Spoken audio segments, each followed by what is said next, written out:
Vamos a hablar de los principios filosóficos del arte en la Edad Media, un periodo de la historia que abarca entre 10 y 15 siglos, que van desde la antigüedad hasta el Renacimiento, y donde muchos historiadores la toman como una etapa oscura, impregnada del oscurantismo católico, que le pone un freno a todo el desarrollo de la filosofía y de la ciencia que venía de la mano de Grecia, de Roma, de Persia y también de Egipto.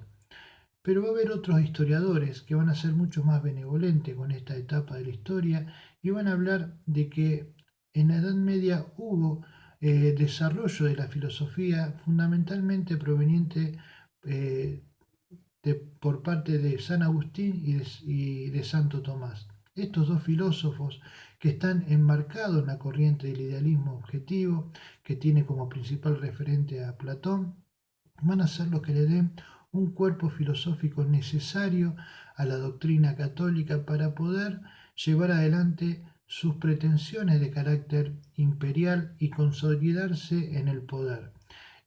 Tengamos en cuenta que la Iglesia Católica comienza sus cruzadas por todo Oriente para poder expandirse y transformarse justamente en una de las religiones más influyentes del mundo entero.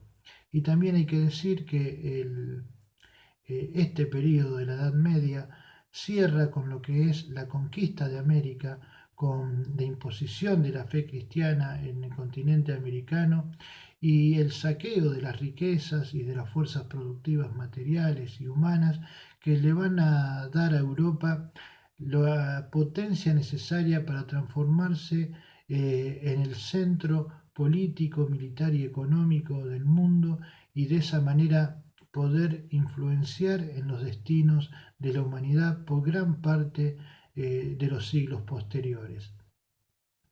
Eh, Volviendo a San Agustín, tenemos que decir que nace en el año 354, que es influenciado en gran parte por Platón, pero también toma algunos elementos de la filosofía de Aristóteles y de los principios filosóficos de los estoicos. Esto hace que San Agustín sea un pensador muy complejo y que dé muchos aportes al pensamiento humano. Pero fundamentalmente una de las preocupaciones de San Agustín era darle un marco racional a la fe. Y él va a decir que yo no puedo creer en lo que no conozco.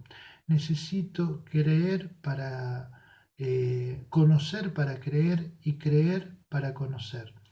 Entonces, de esa manera nutre a la religión católica de ciertos argumentos racionales que le van a dar cierto marco filosófico necesario para poder sistematizar un sistema de ideas coherentes y racionales a la hora de los fundamentos de la fe. En esa etapa era una etapa donde Dios para las personas de la Edad Media, para la sociedad de la Edad Media, Dios se manifiesta no solamente en la Biblia, sino también en la naturaleza y eh, el ser social de esa época era un ser que estaba impregnado de simbolismo y de alegoría, buscando descubrir toda manifestación divina en el mundo natural y en las acciones humanas. Eh, el arte se va a conceptualizar como ars, del latín ars, y que va a significar el buen hacer, eh, muy similar al concepto de tecné de los griegos, que estaba vinculado con la buena técnica. Eh, esta, esta idea, ¿no?, de San Agustín, tomada también de Platón, en donde le va a dar ciertos privilegios al número, a las matemáticas como ordenadoras del universo. Tengamos en cuenta que Platón lo toma de Pitágoras, uno de los grandes pensadores matemáticos griegos. San Agustín nos va a decir que lo importante para que sea bello el arte tiene que ser equilibrado, proporcionado. Eh, totalmente simétrico. Es por eso que para él el triángulo equilátero es símbolo de esa perfección, de ese equilibrio, y las otras figuras geométricas como el cuadrado y como el círculo tienen que ser los elementos geométricos que estructuren la belleza. Todo arte medieval va a estar estructurado por el triángulo equilátero, el círculo y el cuadrado, como estructuras abstractas que subyacen en las obras del arte del medioevo, pero que también se va a extender como principios proporcionales y compositivos a lo largo de gran parte de la historia del arte. Pero para volver a San Agustín también va a tomar de Platón la idea de que el arte debe cumplir una función pedagógica. En ese contexto donde las diferencias de clase eran abismales, tenemos eh, que decir que el clero que dominaba, ¿no? La iglesia que dominaba era una casta de carácter feudal y el pueblo se dedicaba al cultivo de la tierra, el campesinado. Los siervos que estaban destinados a la opresión, a la esclavitud prácticamente, y que eh, no podían de alguna manera entender las misas que daban los eclesiásticos, ya que eran dadas en latín y el pueblo hablaba distintos dialectos, pero no conocían el latín. Entonces, para educarlos, la iglesia había utilizado las figuras y el arte, ¿no? La figuración artística para poder educar a la plebe, al pueblo, ¿no? Como ellos decían. Y denominaban justamente a estas producciones de figuras basadas en las Santas Escrituras como eh, la Biblia para pobres.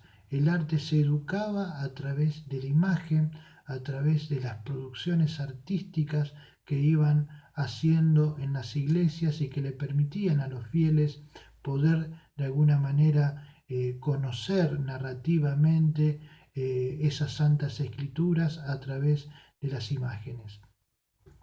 Tenemos que decir que las imágenes eran totalmente simbólicas, Dios se manifestaba, el ser humano era un intérprete de esas manifestaciones divinas, pero no era un creador, no era el individuo creador como va a aparecer recién a partir del siglo XV con el Renacimiento.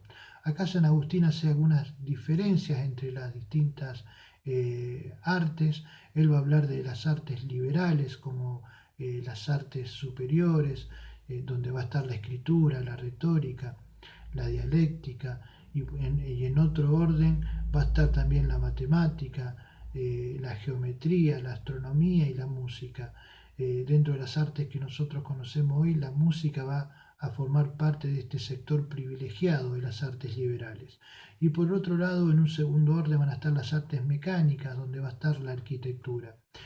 La pintura y la escultura no van a ser consideradas artes, sino que van a ser simples artesanías o van a estar relacionados todavía con el concepto de techné, de la producción artesanal.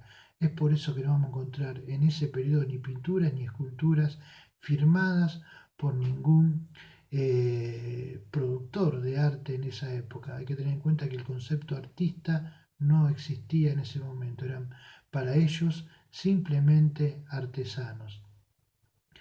Eh, Otro de los grandes pensadores, como habíamos hablado, es Santo Tomás. Santo Tomás va a tomar mucho de San Agustín en cuanto al tema de la perfección, la integridad, la proporción y la claridad. Va a agregar el concepto de lo claro, tomado de Plotino. Plotino que había definido que lo claro tiene que ver con lo bondadoso. Este último concepto lo va a tomar Santo Tomás y va a decir que toda alma pura y toda alma bondadosa puede apreciar el arte bello. O sea, es necesario tener un alma bondadosa para poder apreciar la belleza. Entonces va a marcar estas tres estos tres principios: integridad y perfección, proporción y claridad. Eh, Todo eso van a ser los elementos que van a conformar la belleza, por lo cual se va a denominar el arte. O sea, lo que no es íntegro, lo que no es perfecto, no es bello. Lo que no es proporcionado, lo que es desproporcionado, mutilado, no es, no está considerado bello, sino que tiene ausencia total de belleza. Tampoco estaba el concepto de lo feo.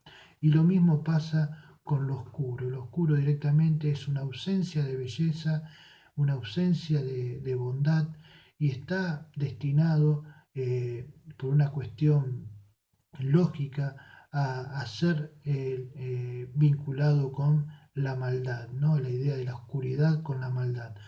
Acá podemos hablar que uno de los grandes eh, principios de la civilización cristiana, europea, occidental, van a estar eh, influenciados por estas concepciones, no solamente de Platón, sino también de Santo Tomás y de San Agustín, a la hora de estereotipar qué es lo bueno y qué es lo malo, ¿no? Lo bueno y lo perfecto, lo equilibrado, lo correcto, ¿no? Lo simétrico, y lo blanco, lo claro, lo puro. Y lo malo es todo lo que tenga ausencia de estos elementos, o sea, lo desproporcionado, lo desequilibrado, y fundamentalmente la oscuridad, la negritud como un elemento estigmatizado, y que con el tiempo se lo va a vincular con la fealdad, con la maldad, etc. Eh, Otra de las cosas que tenemos que hablar acá es importante en la filosofía de Santo Tomás, es el tema de que todos estos conceptos van a formar parte de un arte destinado a influenciar no solamente desde el punto de vista estético, sino también moral dentro de la sociedad, ¿no? Eso es una de las cuestiones, uno de los principios fundamentales a la hora de relacionar lo bello con lo bueno.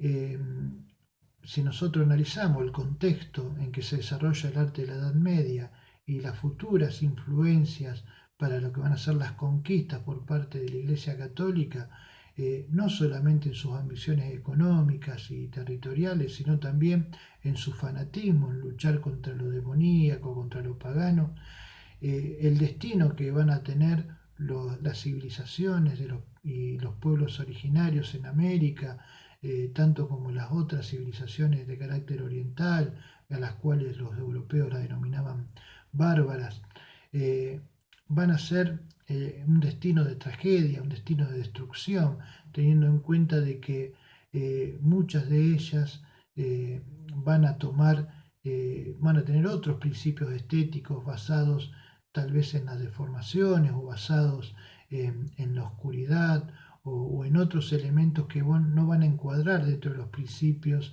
de la estética cristiana. Entonces, bueno, para terminar y para hacer una síntesis, tenemos que decir que el arte de la Edad Media, influenciada por San Agustín y Pitágoras, fundamentalmente en una primera etapa, va a hablar de lo proporcionado, de lo equilibrado, en base a la composición matemática, la música como un arte, una de las artes principales y superiores, y una segunda etapa donde va a estar influenciado por el pensamiento de Santo Tomás y Plotino en cuanto a la claridad, vinculando lo bello con lo bueno. Así que bueno, de esta manera cerramos lo que es el arte y los principios filosóficos en el medioevo.